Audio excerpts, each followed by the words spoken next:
Welcome back, ladies and gents. I'm Gene. Steph. This is Let's View It Again, and we're back for another week. Still in the 80s. Yep. Enjoying the 80s. Today's movie is a personal favorite. It's one of those feel-good Christmas movies. Ain't that right? Yes. It's the backdrop. Yeah. If you hadn't noticed, we're talking about 1988's Die Hard. Yes. Starring one Bruce Willis. The One prototypical. and only. The one and only Bruce Willis. What can you say about that guy? Steph, did you have any thoughts on initial rewatch? Nothing, anything that you want to clear up before we jump into it? No, not really. Just the I think typical corny cop movie, I guess you could say. I guess it goes without saying that this is propaganda. Would you agree? Let's get into it first. Yeah. So, it's that, as per usual, anytime police officers are presented on screen, it's usually to uplift them. That's just Hollywood's job. So that was my only thought on initial rewatch. I've seen it many times. Did you watch this a lot coming up? Or I don't know a lot. Like I said, one of those TNT, TBS, USA movies. They will always show seems action to be movies. a theme as of late with us. It All is. these 80s movies. I just remember those were the movie channels. If you didn't have HBO, like TBS, Which we did not. TNT, they always played movies from my recollection. True that. But like owning it, no. But yes, I had seen it before, so. Gotcha. So you were familiar. All the Die Hards. And you're familiar with, what is your favorite Die Hard of the series? I don't think I would have to watch them again. Okay. It's number 3. That's the say best one. What's the best one to me? Number 3. That's okay. I'm answering for both. The first one. I'm answering for both of them. So it's better than the first. Yes, it has Samuel L. Jackson, so Yeah. that goes without saying. Maybe we'll jump into that when we do Let's View It Again. We love the 90s, I guess.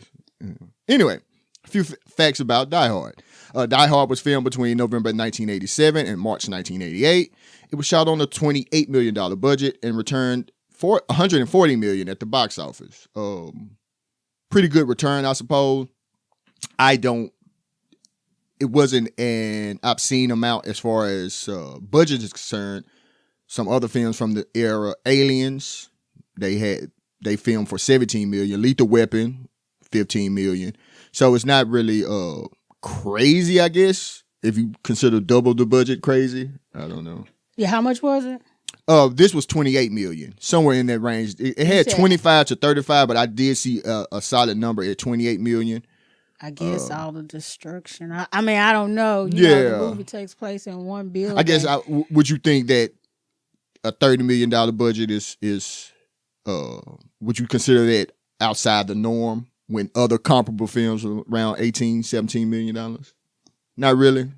When you said Aliens was 17 million, Lethal Weapon was 15 million. I would have thought Aliens just being a sci-fi movie. Yeah, would cost more. I guess that's why just getting your input on it because it didn't seem crazy, but then you think about comparable movies that did seem to have more effects. Yeah, I would have thought those. So I'll be interested to know what they spending on. What the breakdown is. I couldn't find that, but I will say, I'll jump ahead in my little facts here, that they shot, all this was shot essentially on location. Mm-hmm. They shot in Fox Plaza in Los Angeles, which was, it was an unfinished building. Well, that was good. Yeah. Well, I guess considering they only used one miniature set, and that was the rooftop explosion, not to jump too far ahead. But other than that, they were mostly shooting indoors inside the building. And I think the director, which I'll get into, his name is John McTiernan, he did a great job of shooting within the building. Some of the pieces, like when they were in the offices, there wasn't a real skyline. They did like a 300-foot mural. So it was like a painting of a skyline, but it feels... I don't know if I noticed. I would have to go back to see the parts, but it feels, I don't know, the location fits. It doesn't feel like a stage because it isn't a stage, but the lighting is good. I do have some favorite, I guess, scenes as far as like cinematography. technical go. Yeah. But I think he did a great job. But anyway, back to the movie. It's based on a novel called Nothing Lasts Forever. I didn't know that. You did not know that? I didn't. Yeah. Glad we could. TBS didn't tell me that. TBS is not known for the facts. That's pop-up video, Steph. And I that would be great for movies. I would watch that if they did pop-up video for movies. We're going to do that. Stop. Delete that. Oh, okay. No, anyway. This was the novel was written by a former police officer named Roderick Thorpe. The film was directed by John McTiernan. He had just come off a successful 1987 with Predator. McTiernan also directed The Hunt for Red October, The Thomas Crown Affair, which isn't that a Timbaland album title? What is wrong with Timbaland? Didn't he name himself The Thomas Crown Affair? Didn't he name his album Thomas Crown Affair? I don't know. I guess we have to insert it here. I'm pretty certain. But he did that, as well as one of my other favorite movies, The Last Action Hero, which I guess is a spoof, satirical take on action movies, but it's so good. This is the first time I learned about 360 and 180 degrees.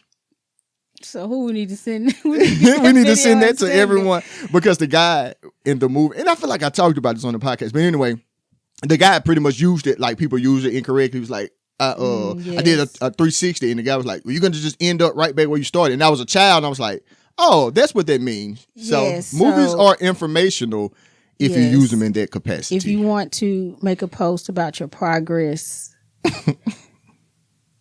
don't say that you did a 360 because you will end up in the same place. That's what he did on the movie. It's a circle. Right back what's that movie? Who? Kung Fu Panda? I can't think. Anyway, it doesn't matter. But you didn't do a 360 if you made a change. No, you did a 180, hopefully. You went the other way, beloved. Awesome.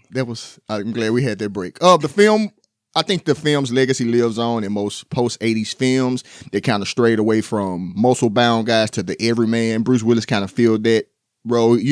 Before this, we had Schwarzenegger and Stallone, who filled a lot of the macho action roles. And then we got into this. And Lethal Weapon did come out the year before this, and we had Mel Gibson and Danny Glover in the action roles.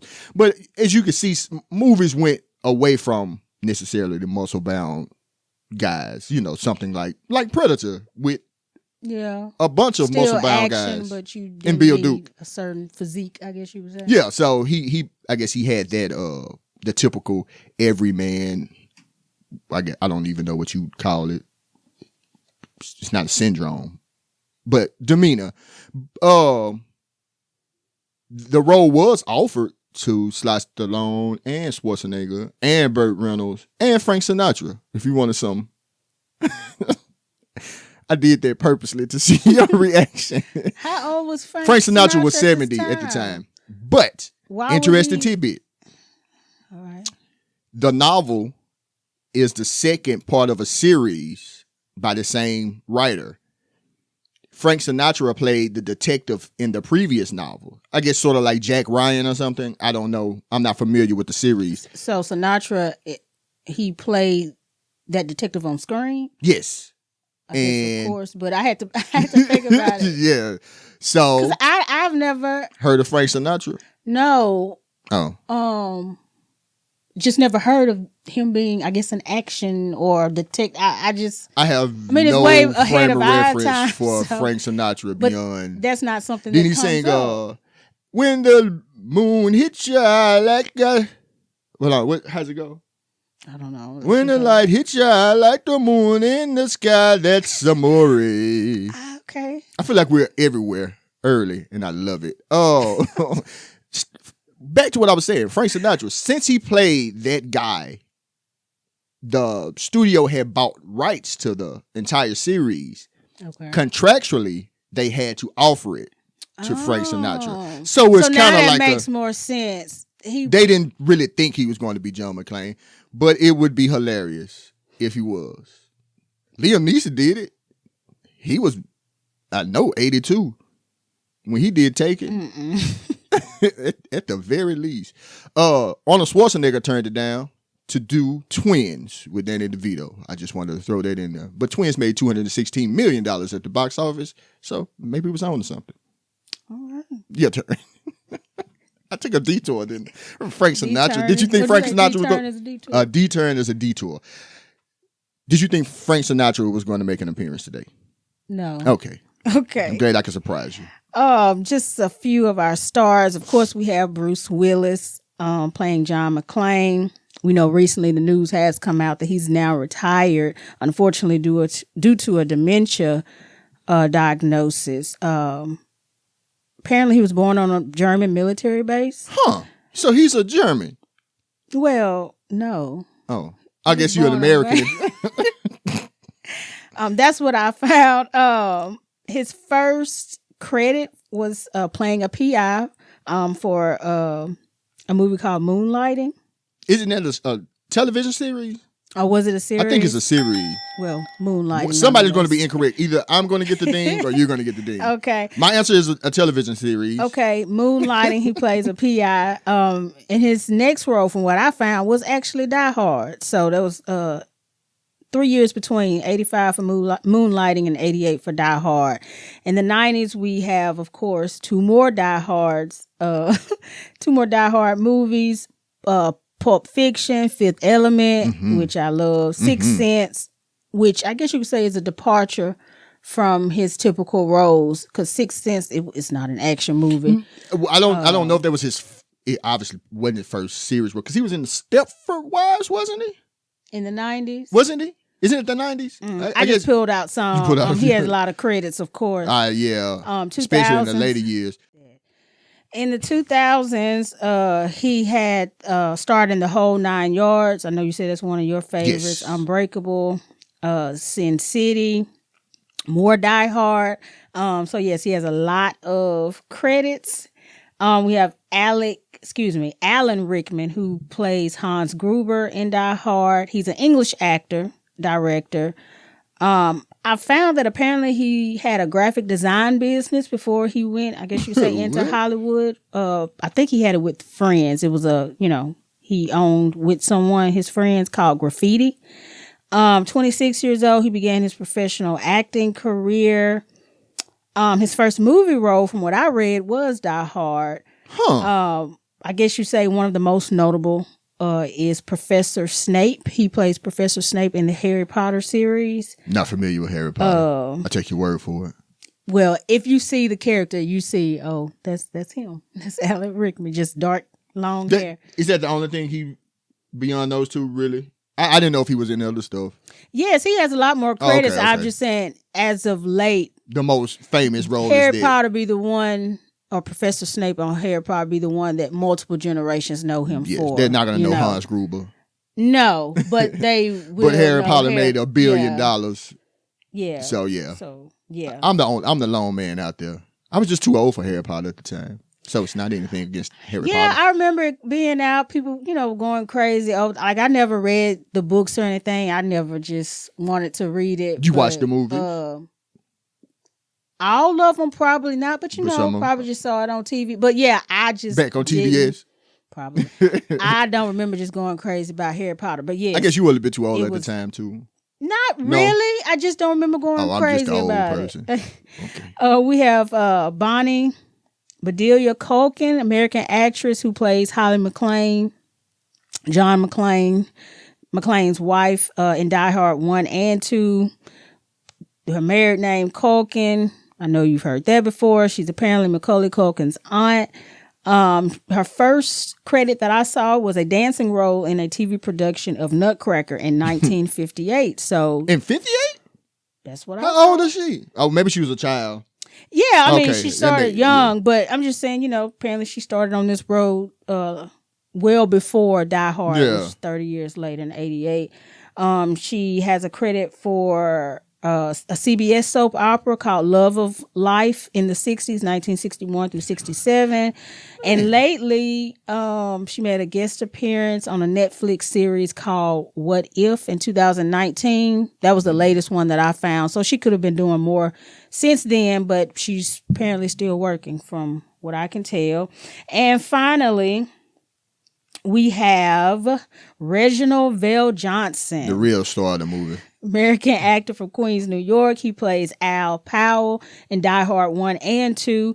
Most notable role, I'm sure, for most is Carl Winslow on Family Matters sitcom. The first credit that I saw was for a musical drama in 1979 called When Hell Freezes Over, I'll Skate. That draw you in. Awesome title. It was billed as a celebration of the joy and survival of Black music, song, and poetry since the days of the Civil War. So yeah, some good facts, man.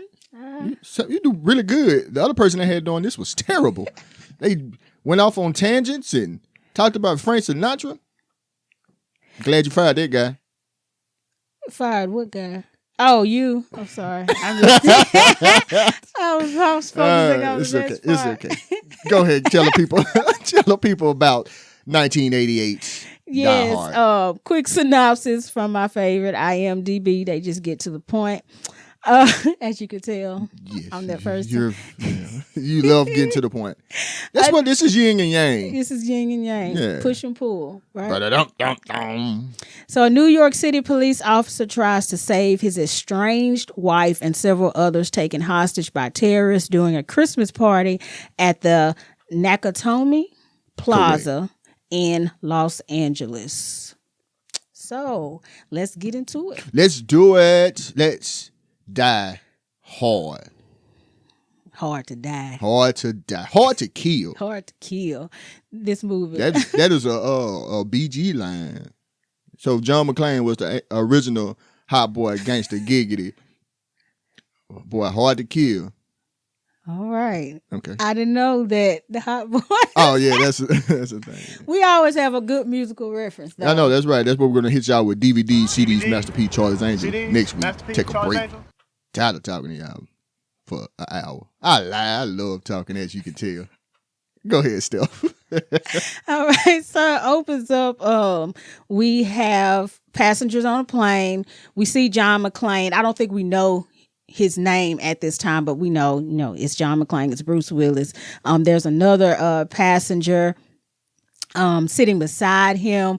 We see the passenger or hear the passenger give some advice about being nervous on the plane.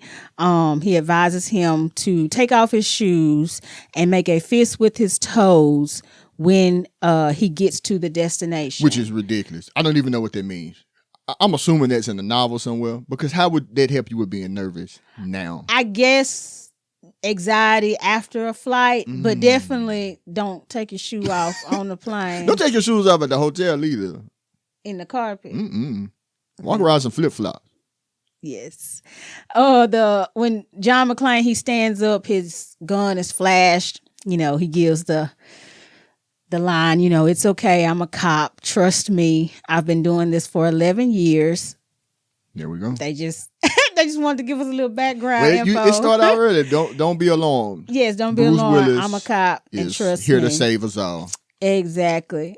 So he lands in L.A., has a limo. So, I guess he's not doing too bad. Well, that's what I took it, that his wife's company sent it. Okay. Yeah. That makes sense, because she seems to be doing well. Because you can't get paid. You can't get a limo on a cop's budget, on a cop's salary. We know that. Come on. All right. So apparently there's a company Christmas party. He's on his way to his wife's job. They are having this conversation on the way to the building, right, that his wife works in. Nakatomi. Yes, Nakatomi. Apparently he's in New York. He's landing from New York in LA. Right. He has lived there his family has been there in LA for 6 months. He stayed back in New York. The limo driver's like, why are you why are flying you in here? to see your wife? Yeah. Y'all should be together, especially at Christmas. Why are you just getting here? Right. So he's telling the limo driver that there is a backlog of cases in New York.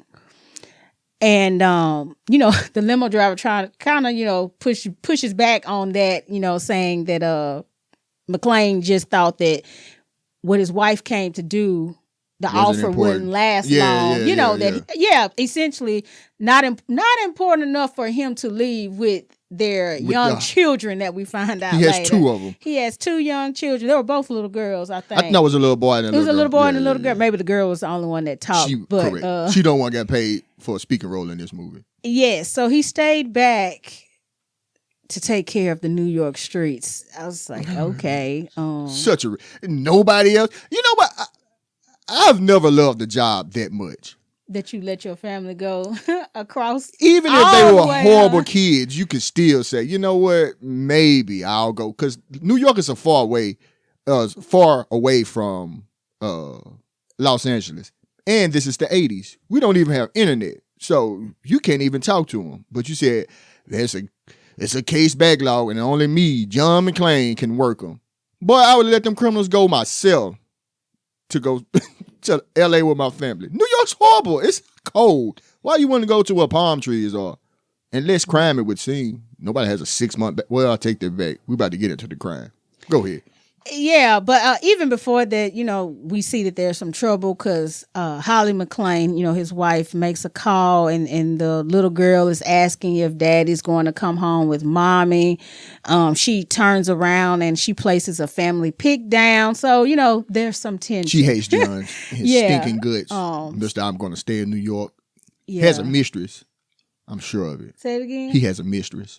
You just don't bring it up. Crime. That's it. The streets of New York are my only mistress. Yes. Is that a good detective voice? That's what we're going to say. Right. But yeah, we get it set up that he's away from his family. He's coming in to see them and, they're estranged. Right. Did you notice, for all the people who are still debating whether this is a Christmas movie or not, the first song we hear is Christmas in Hollis by Run DMC. It's definitely a Christmas movie. It's taking place during Christmas. They play Christmas music throughout. Stop being ridiculous. It's a Christmas movie. It's a backdrop, but it's way, way back there. This could have been any time. It very well could have. And glad you said that. Whoever owned the rights to it, once they started writing, they made them keep. I think the director wanted to change it, but he was like, no. Change. The time of year. And they was like, no. The one thing that has to change, that has to stay is going to be Christmas. I don't know why. I think it was the dichotomy of extreme violence, which this movie isn't crazy violent, but set against Christmas. I think that's what they were going for. Just a position, if you will. Together. Interesting note about the music. Also, I know, Steph, that you noticed that throughout they were constantly playing the Ode to Joy, Beethoven's symphony. No. Do you know what song I'm speaking of? No. That is not the part. Oh, okay. You know that's that song? Something that you heard throughout.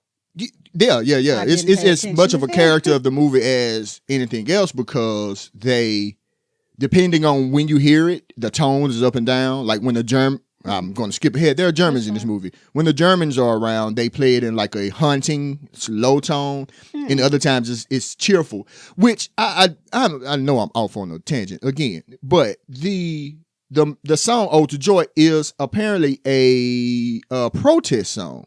Did not know this. Worldwide, mostly that's what it's known for. But I did not see. When you hear that song, do you think of Christmas now? Sort of, kind of. I don't know. I do. And there's no reference to it prior to Die Hard being a Christmas song. When the holidays come, I hear it. I hear it on commercials. Just the bam, bam, bam, bam.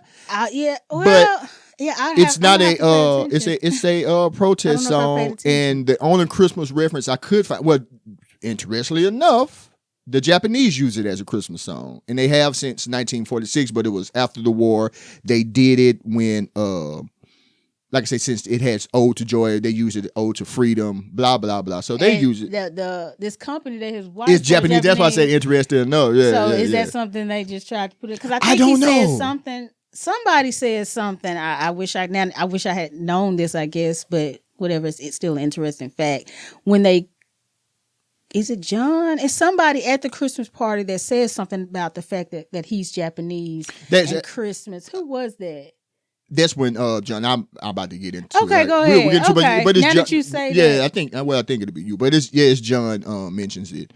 Let me get back on the rails here. I apologize. Ode to joy.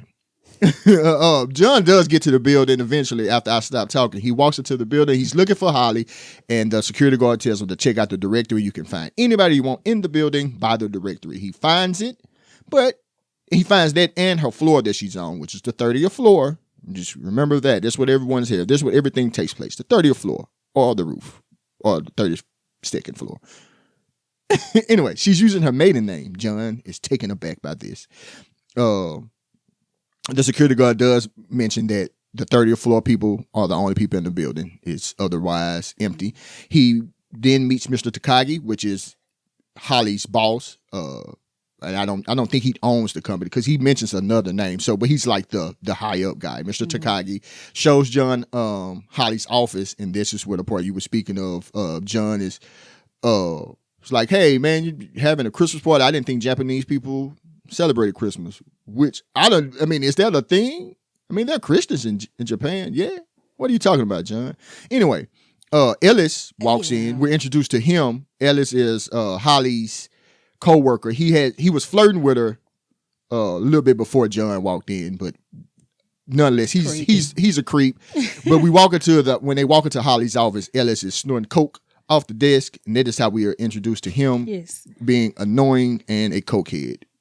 Which are not mutually exclusive, I suppose. But at the end of the scene, we do see trucks pulling up with the Ode to Joy playing. They are pulling up to Nakatomi Plaza. That is a sign of bad news, buddy. Yes. Would you say when a truck pulls up? When a truck pulls up with Ode to Joy playing. The party has started already. Yeah. And it's an armored truck. Yeah. Or armored-ish. It's not like a delivery truck. And it's Christmas Eve, so nobody's supposed to be on the street. That lets you know. They're up to something. So, these men, I guess say intruders, they enter, they kill the security guard. So if you had any doubt about their intentions. they kill the security guards. You see more men exit the truck while another one overrides the elevators and the security system. You want to mention who that is? Oh, I didn't get his real name, but he plays Trevette from Walker, Texas Ranger. I think it's like Charles Gilliard or something like that. I'm sorry. Maybe we'll put Trevette. that here. His name is Trevette. But that's where I knew him from. I don't know what his other credits are, but immediately from Walker, Texas Ranger. We hear some German, so 9. Yes. Some of these men are German.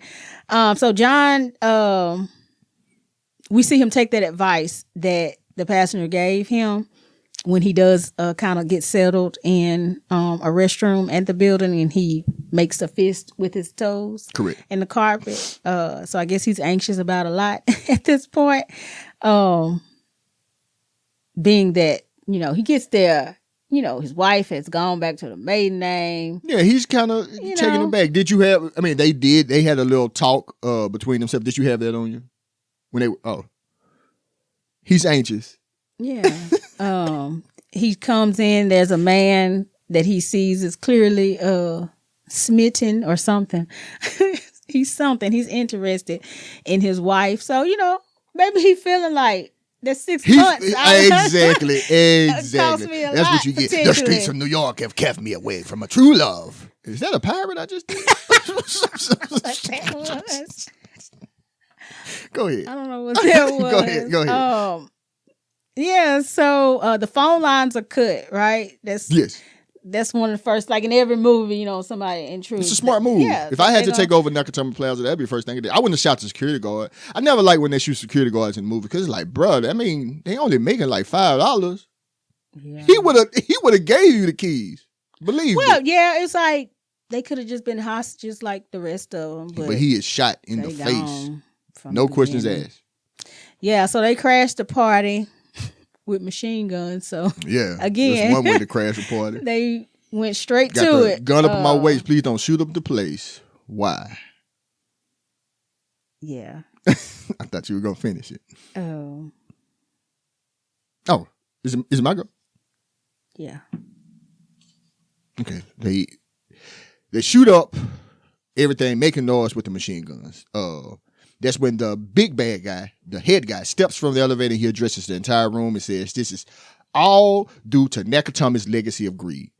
These are employees, my man. What does that have to do with anything?" But anyway, he said they will be taught a lesson about power this evening.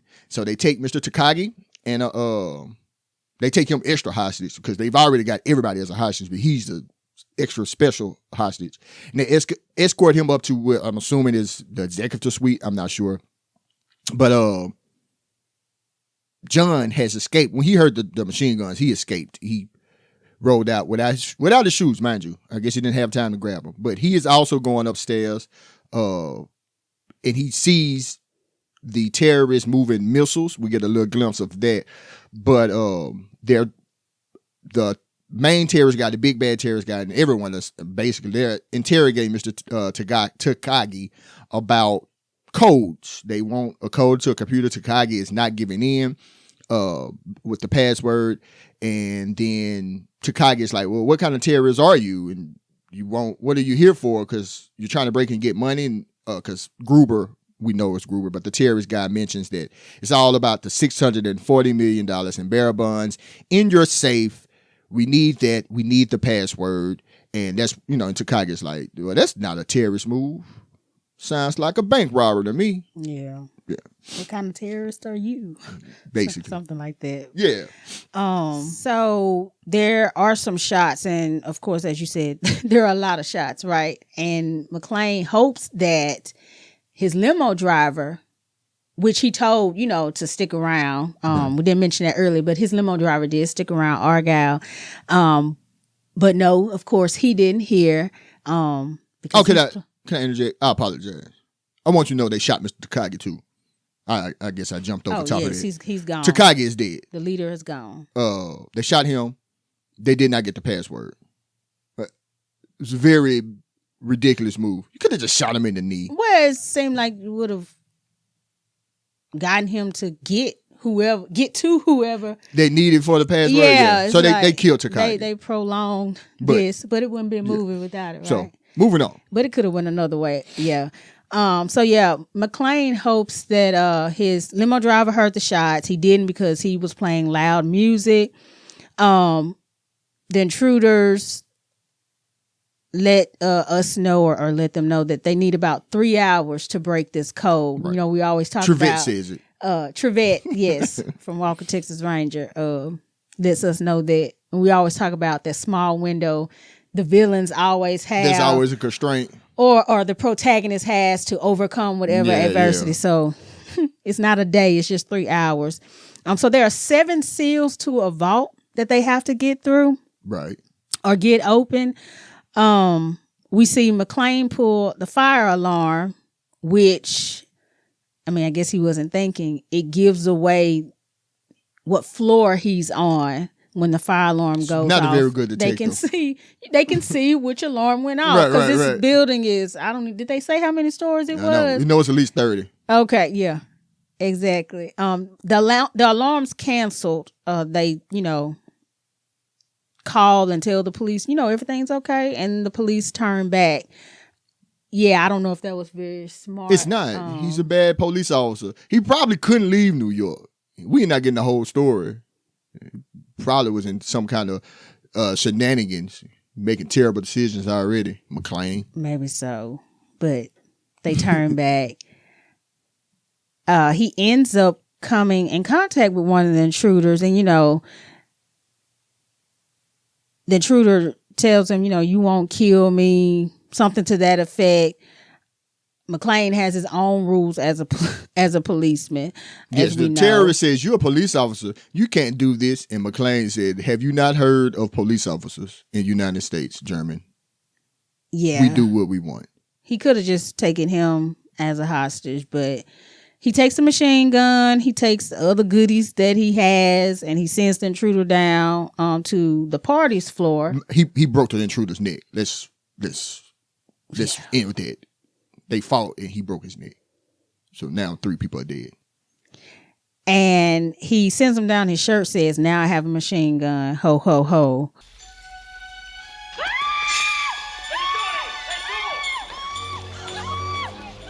Get them back. Knock them out.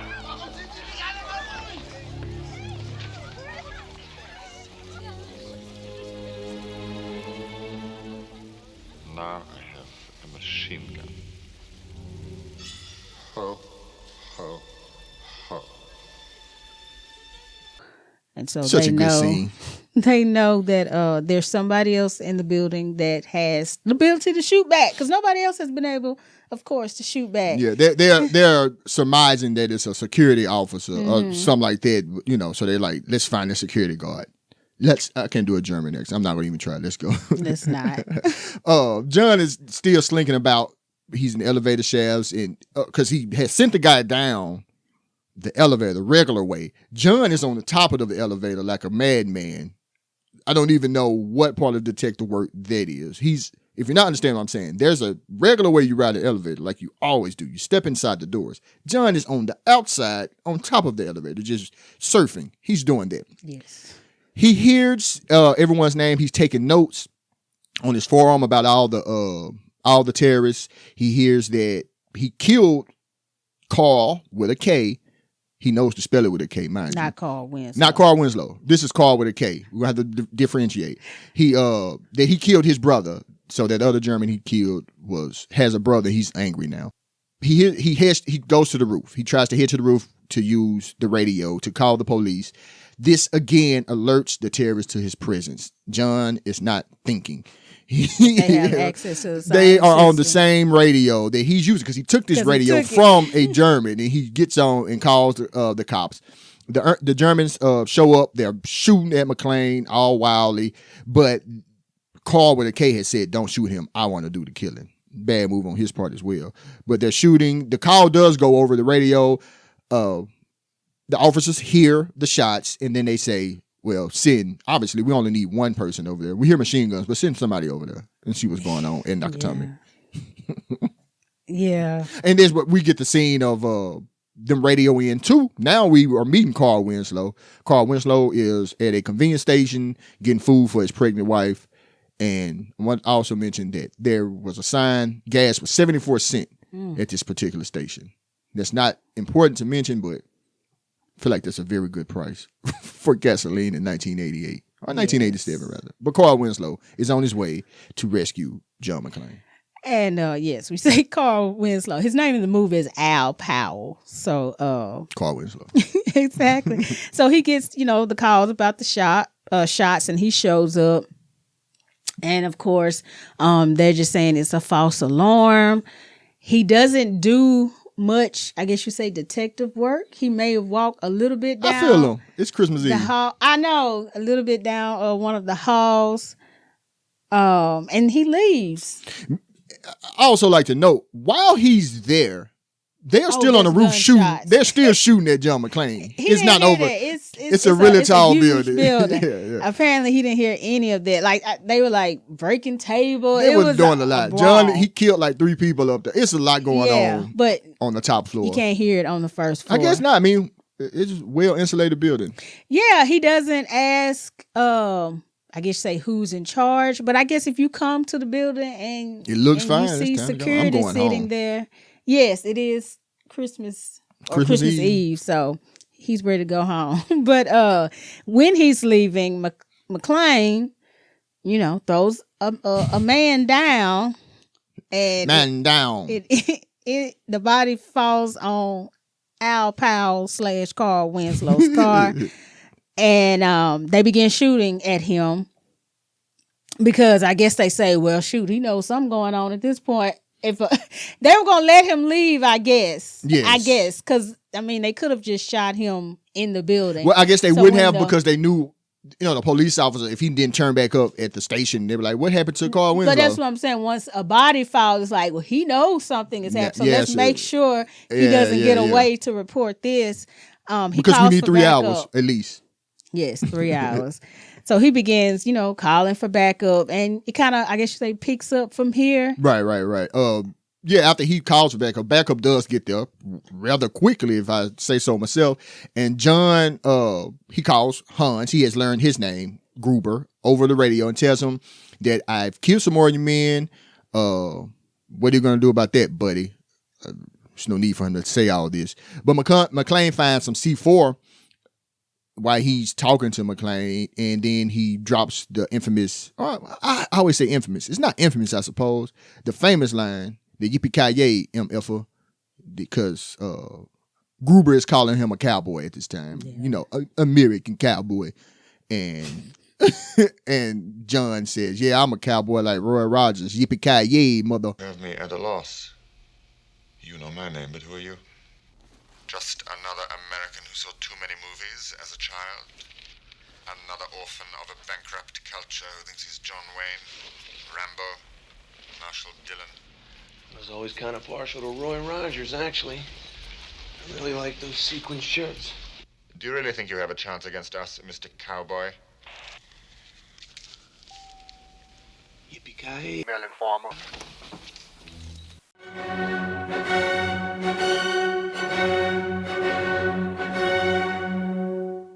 I don't know who Roy Rogers is, or if he said that line, but there's that.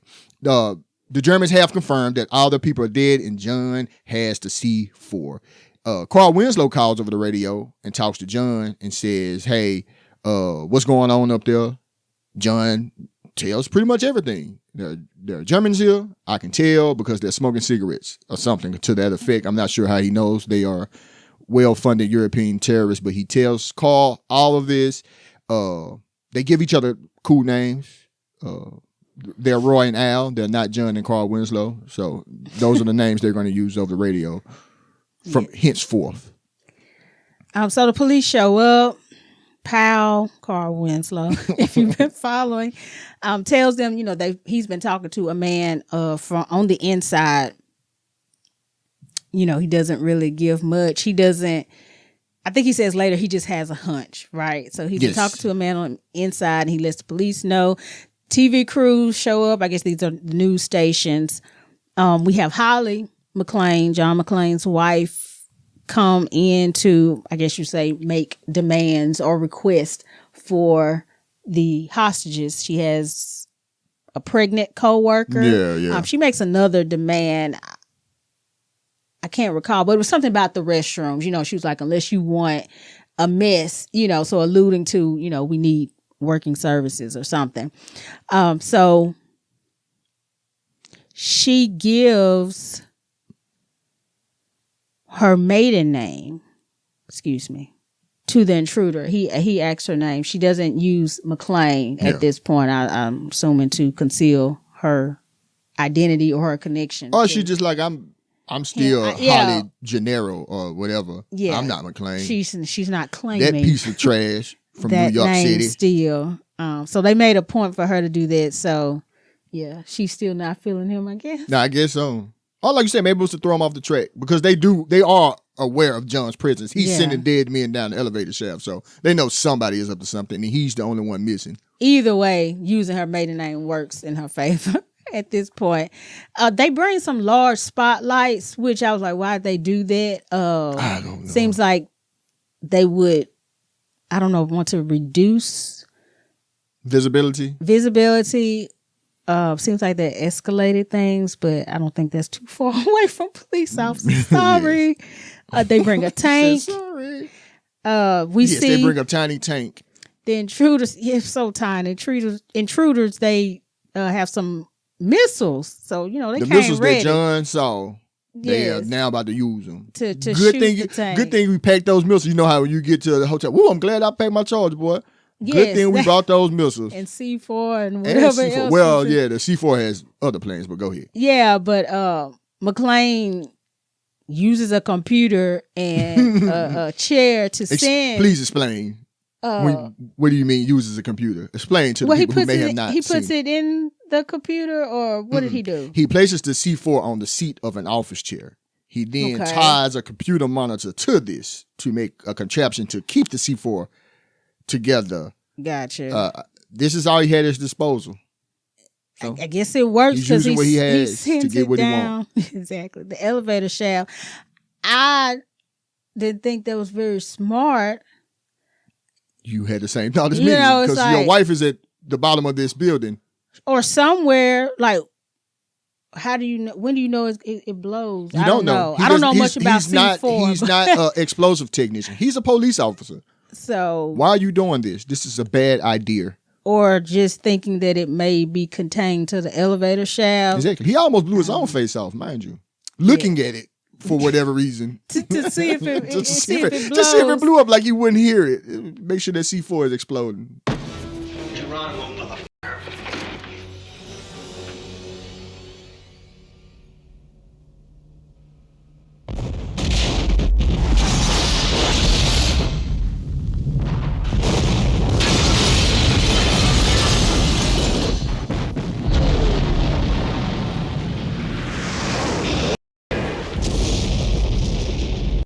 So yes, he blows up the bottom floor of Nakatomi Plaza, killing a few terrorists in the process. Could have killed a lot more, but Yeah. yeah. But anyway, the chief radios, he's showed up at this time, mind you. The chief of police of Los Angeles Police, not the district where John works 3,000 miles away. He's operating on foreign turf. Just Is it doing really what 3,000 miles New York, to California? plus or minus 1,000 miles. The chief tells McClane, hey, stop blowing stuff up. This is sound advice. Let's not blow the building up when you have hostages in there. But it's played like this guy's just a bummer. He's bringing it down. John is getting it done. Why are you coming here with these rules? That is how we're playing it.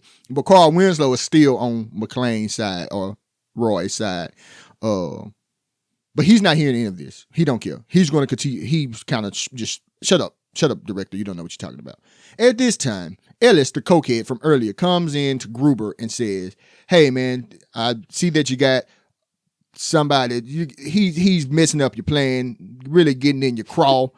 I got some. He does the line like, hey, Bobby. That's a very funny line to me. But anyway, and he does some slight racism at this part, too. He's saying, I know if you have a problem with some camel jockeys or some heebs, it's like, boy, you can't make a movie in the 80s without dropping some subtle racism. But anyway, he's doing the regular cokehead stuff. He's being very annoying still. And he says, I can get that guy on the top floor to come down and cease his operations. And Gruber says, sure, why not? I don't care. Dude, you're obviously coked up. You may know something. He ends up getting shot in the face. Really, that's the only part of Ellis. But he does give Gruber John's real name, so he just messed up. He messed up everything.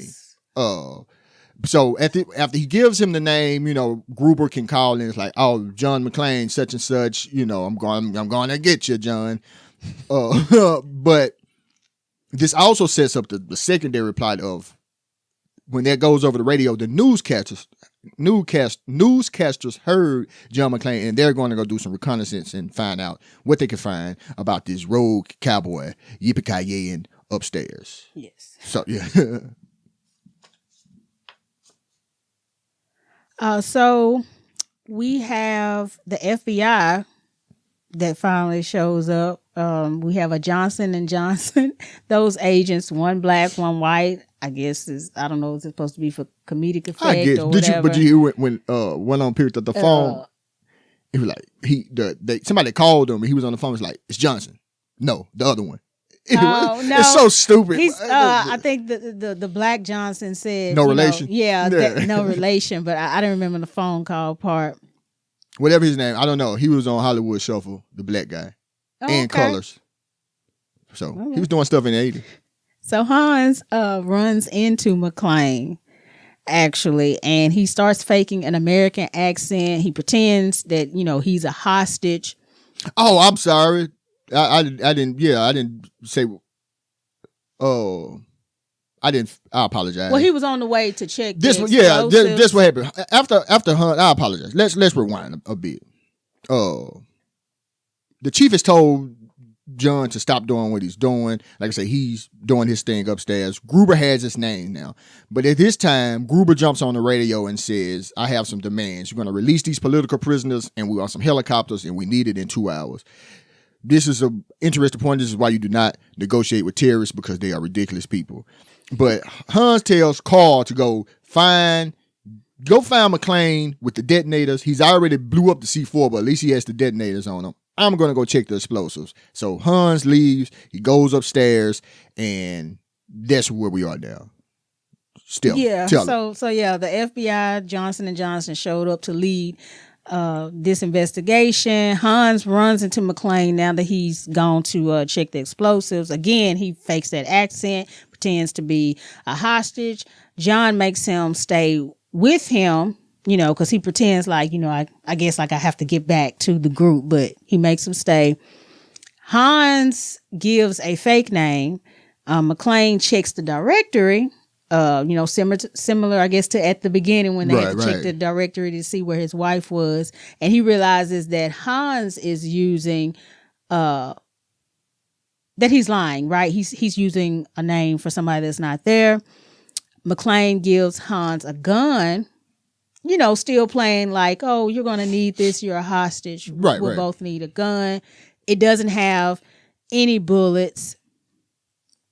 And Hans does, you know, test it out, right? Because he was going to try to shoot him, but it doesn't have any bullets. And so a shootout begins. Of course, another shootout. How many? There's a lot of bullets in this movie. That's where the budget went. To bullets. Blanks and whatever else they were destroying on set. Yes. Bruce Willis lost his hearing.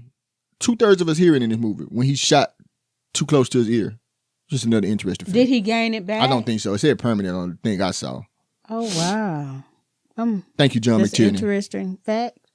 But they end up shooting the glass because they see that McClane is not wearing shoes. Still. So Hans is like, you know, shoot the glass because, of course, that's going to, you know, affect his ability to run. And we know he does not have tweezers on this person.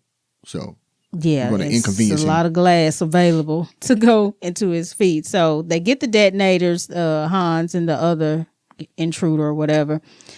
Carl Winslow, Al Powell. He shares on the radio with McClane that at some point he shot a 13-year-old in the dark.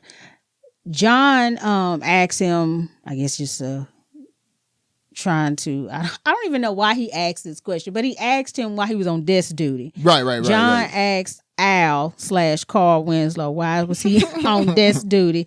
What did he say about his, do you have flat feet? Yeah. You know, and then Carl, like I said, or Al goes into shooting a 13-year-old in the dark in the past and you know, him not being able to draw his gun on anybody. We're meant to feel bad about Carl's extrajudicial execution of a 13-year-old. It's like, oh man, he's really down in the dumps after killing somebody. Yeah, he said I couldn't bring myself to draw my gun on anyone. So that's why he's on desk duty, because he apparently unlawfully shot. Well, we don't know if it's unlawful. Well, he said it's an accident. So yeah, it's unlawful. Yeah, a 13-year-old. What's an accident to a police officer? He still has a job, so he still has his job. That's real. And he is real life orchestrating this entire operation, because they still hadn't sent him home. The chief tried to send him. He was like, well, you can get out of here. And Carl Winslow said, well, I'm not leaving. I don't know. You could do whatever you want to in LAPD, apparently. But I'm not going to go into all of that. Yeah, the FBI wants to, and they do. They shut down the power grid. I think they said it would shut down like 10 blocks or something like that. A Danny Ocean style blackout. So when they did that, because you know Trevette from Walker Texas Ranger is still trying to with that get this vault open. So when they shut down the grid, the final lock for the vault opens. So yeah, they help push that along. The FBI calls for a helicopter, and for the return of Hans Gruber's comrades. So you know they're giving in to So it seems given terrorist to his demands. But you know, it's the FBI. So we have that where the LAPD are the good guys in this movie. And it's always the FBI is the bad cops, you know, in every scenario. Yeah, always that opposition between local authorities right. and the And they FBI. never explain why they could just take over either. It's not a federal building. I don't know. Hmm. If it's suspected terroristic activity, Oh, maybe do so. they take over? Maybe that's what it is. I don't know. But they only sent 2 guys.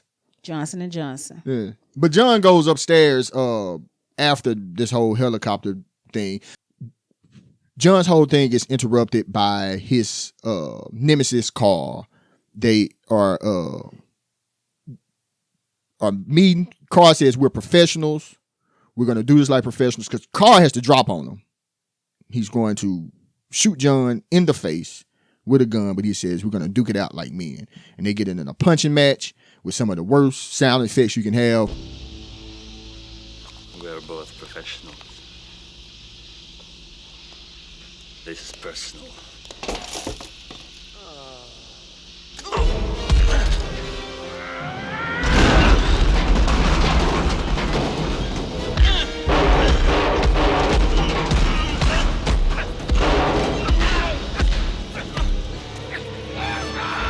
But we flash back. Hans Gruber sees the baby on TV, Baby McClane. They have now put her on the television. He figures out some kind of way that is Holly's child, and Holly and John are an item, and they get all that together. He takes her as an additional hostage, put it off the side. She's his special little hostage. He's going to try to tell John that I got your wife, but he's still fighting Carl at this time. He's giving Carl the business. Carl with a K, mind you. I'm not talking about Carl Winslow, just Carl the German. And he tells Carl, I'm going to kill you, cook you, and eat you. It's a very weird line to say to a person. He's adrenaline's pumping. His feet are bloody. He's been shot. Carl does pick the gun back up and shoot him through his shoulder in their little fisticuffs. But then he gets the best of him and hangs Carl from a chain.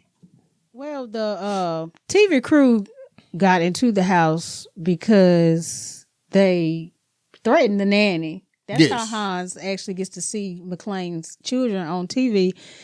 The nanny doesn't want to let them in, which rightfully so. I'm here to protect these children.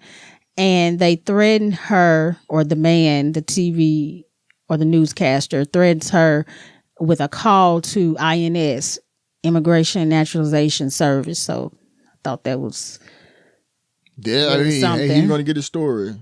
Yeah, at any cost. And it's like, yeah, it was kind of very American to turn yes. a government agent against a lady because you didn't get what you wanted. Yes. I mean, are the McClanes hiring legal help? I don't know if she's illegal, but I know that he made the assumption. And we know that if even she ain't. Exactly. Who wants the authorities called and having to deal with that? So, yeah. I thought that was interesting that they made a point to threaten the nanny. And I guess maybe it's real. I'm sure. You know, people do that. So those helicopters arrive, right? The helicopters you've been That's the part speaking about. Yeah. I jumped ahead, but go ahead. Helicopters arrive. You can start there. The FBI brings, or they mention Saigon. The white Johnson mentions Saigon, and the black Johnson says that, you know, they'll be good with 25% of the hostages dying. Correct. So they're expecting some death from this situation. Yeah, like I say, their whole plan was to do an ambush style, and they were like, "Hey, man, hostages could die with your little plan." And he was like, "Well, it'll be about 25%. We could deal with that." Yeah, so McClane sees, you know, the helicopters. He orders the hostages, back into the building because the roof is going to blow. Right. And McClane wraps a hose, you know, action figure fashion. He wraps a hose around himself so he can jump from the building. He jumps from the top of the building while the roof is blowing up. Correct. Please don't let me die.